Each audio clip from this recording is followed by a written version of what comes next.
I'm starting to see shops run out of gold. They're running out of gold and you can't get it as easily. The gold flows around the world are not as easy. They're being sucked up by localities. So there's less going to these export and these ports. It's harder to get.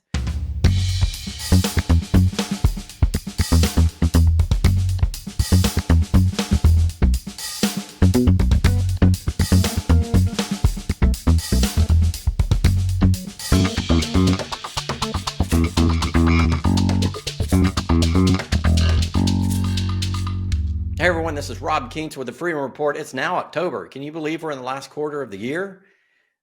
We are. And what's happening? We're having a gold bull run in the physical, not just the derivative paper assets. And I'm going to show you that.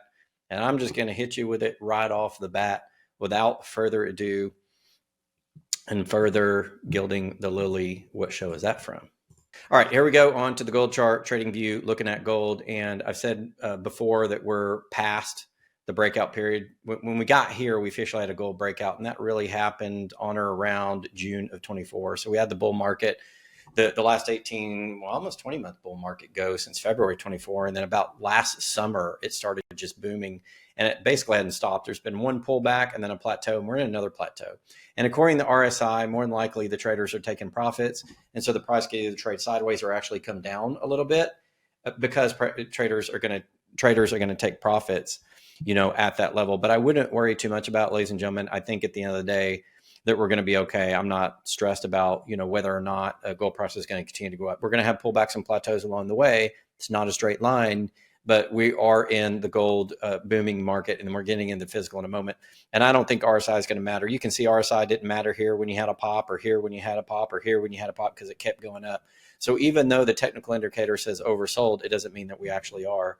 And I'm just going to go through an article here on Reuters, put out on September 17th. And the article is entitled, Record Gold Prices in India Fail to Unlock Scrap Supply. And it's important that we talk about this, ladies and gentlemen, because India is often an indicator for what's about to happen to the U.S.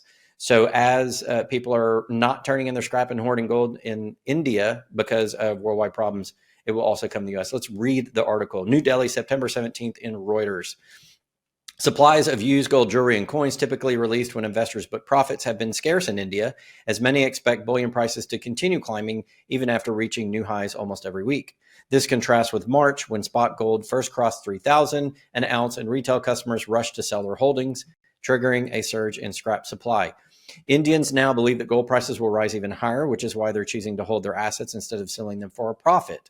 James Jose, managing director of refiner CGR Metalloys, said on the sidelines of the India Gold Conference in New Delhi.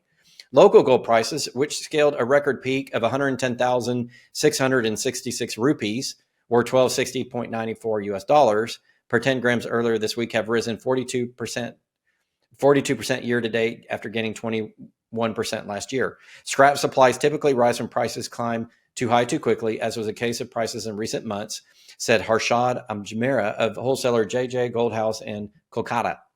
Quote, consumers now think prices could even touch 125,000 rupees, so they're holding onto their gold instead of selling, he said.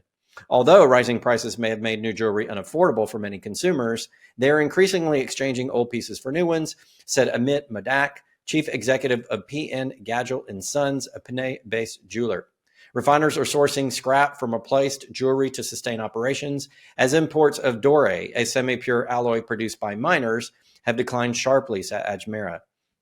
The limited supply of scrap ahead of the festive season is a boon for banks, as jewelers increasingly turn to them to meet demand from imported gold. Indians will celebrate Dussehra and Diwali and October festivals, during which buying gold is considered auspicious. As a side note, this is what Frank Holmes calls the love trade in India and in China. When you have these ceremonies and you also have weddings and dowries and things like that, that occurs during this period of time of year. And that's one of the many reasons in which the physical supply pulls up the worldwide gold price, because around the world, people are using more physical gold, and it does have an effect on the derivative prices. Rising prices usually trigger deep discounts as scrap floods the market, but limited supplies are allowing banks to charge a $1 premium even at record price levels, said a Mumbai-based jeweler with a bullion importing bank. So there it goes. India basically is holding on to scrap and not selling, and it's requiring more import into India as less scrap internal to India is emerging. People aren't selling, the gold price is rising. Now in the US, a lot of the old jewelry, old silverware, old coins, scratch coins and bars are going into scrap or being remelted. But that reversal is coming, and I'm going to show you why here in just a moment by looking at the ETFs, and I'll explain how this works. And I think what's happening in India with people hoarding their scrap is going to come to America. And eventually, not only are they going to hoard scrap, but they're going to turn around and buy more physical. But first comes the ETFs. So let's talk about the ETFs as we go up to a World Gold Council report from August of 2025. Risk channel August inflows west. Risk channel August inflows west. Sorry. It says here, gold-backed ETFs and similar products account for a significant part of the gold market, with institutional and individual investors using them to implement many of their investment strategies. Flows in ETFs often highlight short-term and long-term opinions and desires to holding gold. The data on this page tracks gold held in physical form by open-ended ETFs and other products such as closed-ended funds and mutual funds. Most funds included in this list are fully backed by physical gold.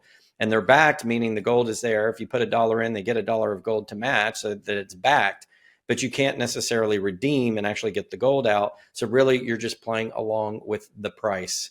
The highlights, listen to this. Global ETFs, gold ETFs saw their third consecutive month of inflows into August, once again led by Western funds. Western, watch who is buying ETF gold now. And I'm going to tell you why the gold market is coming back physically to the US and force us walk through the ETFs first. Their AUM rose to another month-end peak, and collective holdings continued to rebound, although ended the month 6% shy of the record high. Gold market trading volumes remain broadly unchanged, averaging 290 billion per day. Global physically backed gold ETFs attracted 5.5 billion in August alone, extending their inflow streak to 3 months.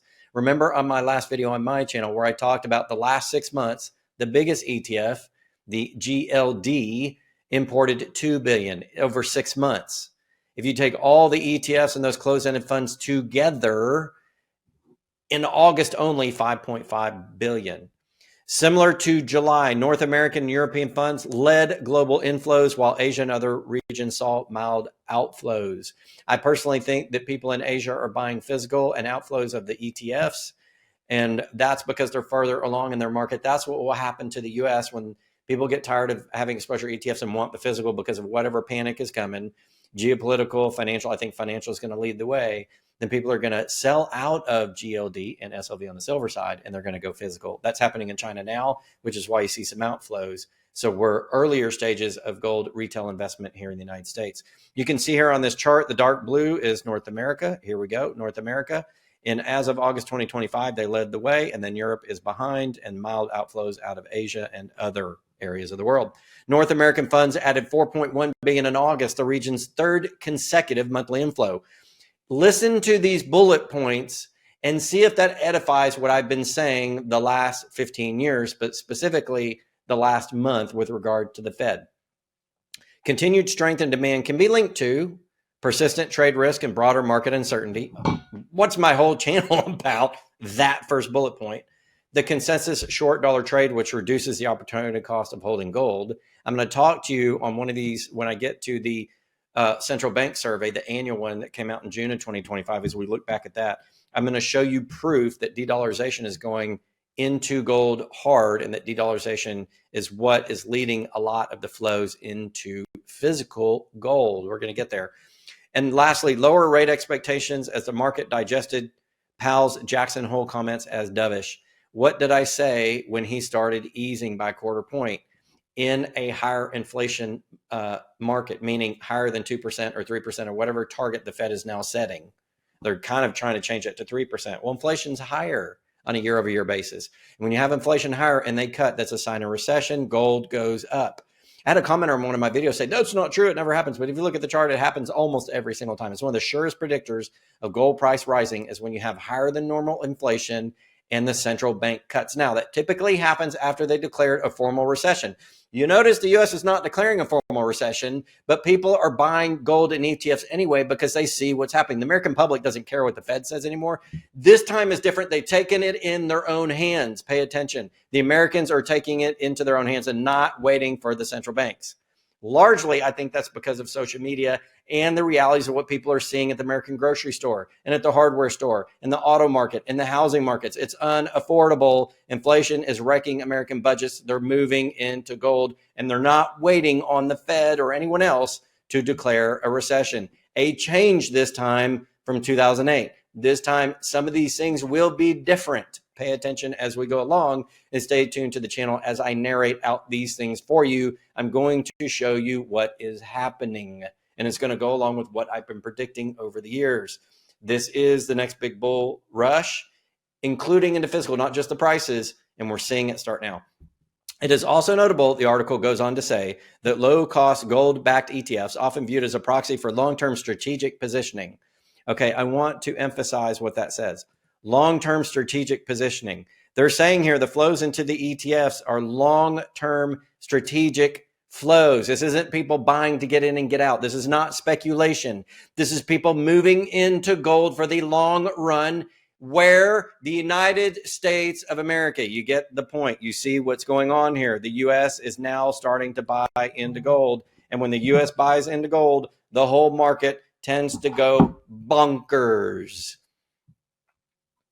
We consider this to be a signal that beyond short-term market noise, investors are steadily building safe haven allocations in response to a backdrop of elevated risks, meaning a whole bunch of risks. The risk trade is off. The safety trade is on. This is what's going on in the world's largest capital market.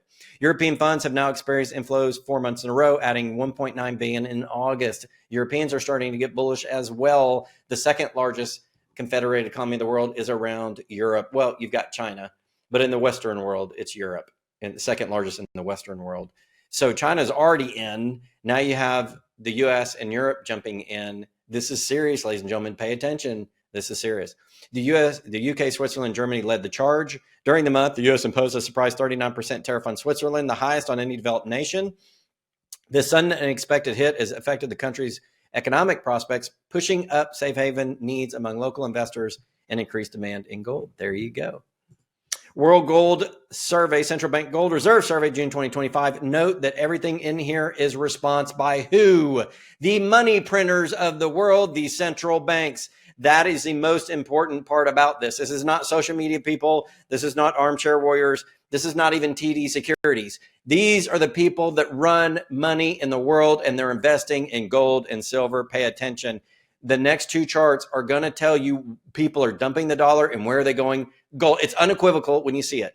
Chart one, what proportion of total reserves between foreign exchange and gold? Foreign exchange is money, namely dollars.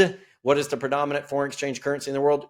Dollars still, even though it's dipping, getting close to 50 and below, it's still the number one. And between dollars and gold, they asked the central banks, do you think we'll be denominated in gold 5 years from now? In other words, are we going to go more in cash or more in gold?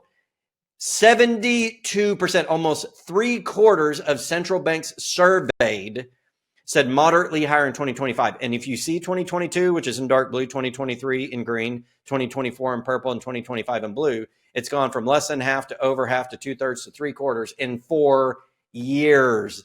The people that are printing the money are going to gold. Do you understand what that means? The people that print the money are going to gold and expect the rest of the world to do so. There's no other way to put it. Now let's say, what proportion of total reserves do you think will be denominated in US dollars? In other words, this is the flip side of the equation. We know most people think it's going to go into gold.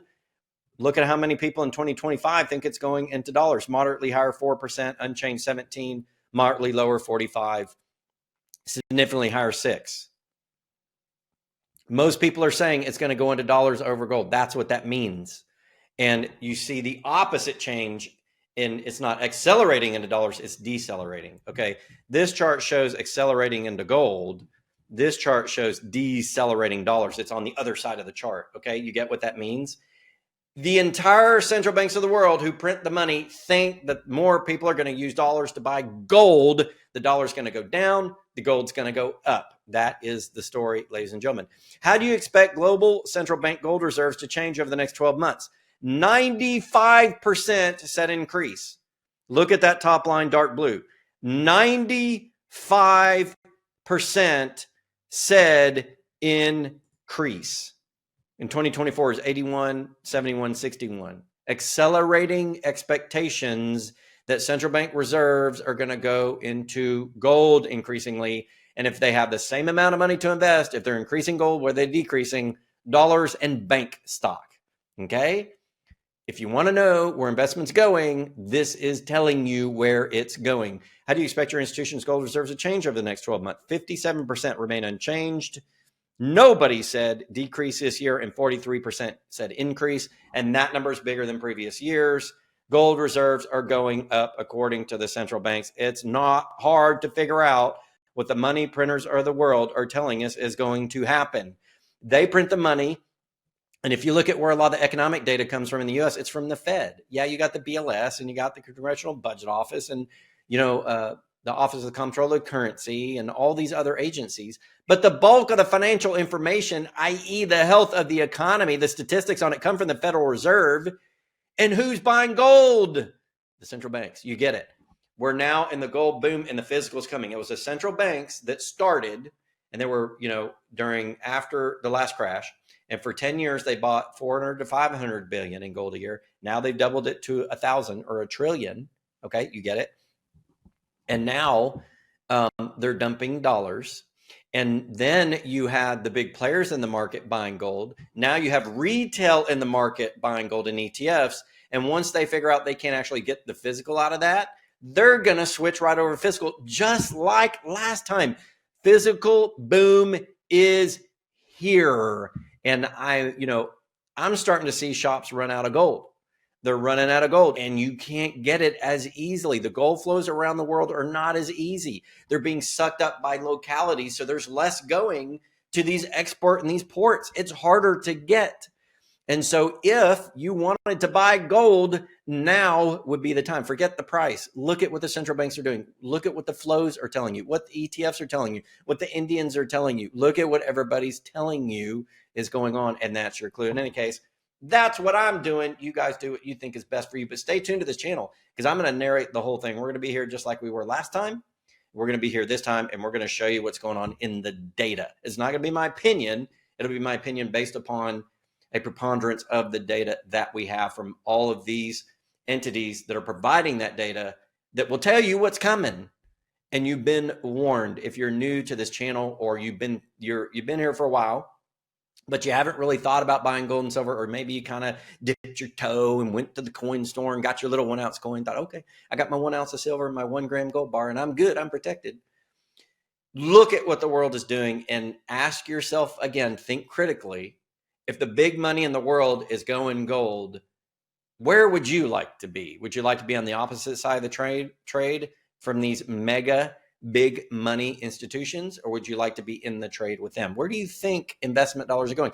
Where do you think the gains are going? How do you think one of the only ways you're going to be able to offset inflation, stock crashes and bond crashes? Gee, I don't know. I think it's obvious, but it's rhetorical. I'll let you answer for yourself. But thank you guys for tuning into the program. This has been the Freedom Report and your host. It's the first one in October. It's going to be a lot of fun. Thanks for joining the channel. This is your host, Rob Kientz. Until next time.